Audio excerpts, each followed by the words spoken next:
Poco Studios at Britton and Broadway. This is the Metro edition of Varsity with Ryan Aber. I'm Jenny Carlson. Ryan, Millwood starting playoff play this week, as is everybody else.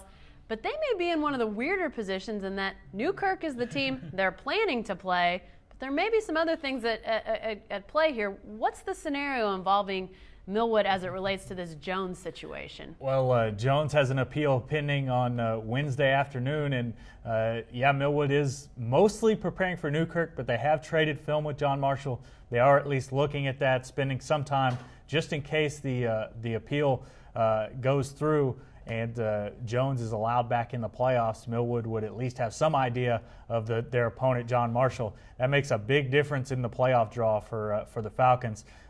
Newkirk versus John Marshall as far as who they play down the road. Regardless of who they play or which side of the bracket they're in, they're going to be without a couple of their stars this first round of the playoffs, but guys that are expected to return if they survive this first week. Talk about that. Who could be coming back for the Falcons? Well, they've been without Trayvon Henry since the third week of the season. He was suspended for a violation of team rules. They didn't really think he was going to be able to come back this year at all, but he's done the right things. He's hadn't even been allowed to practice.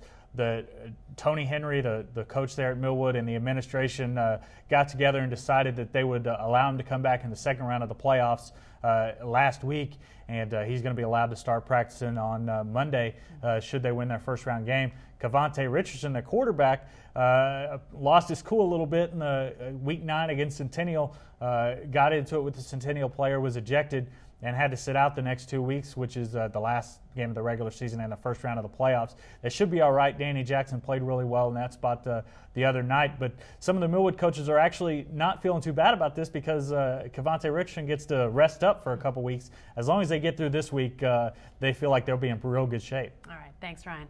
Stay with the best coverage team anywhere at newsok.com/varsity and every day in the Oklahoma.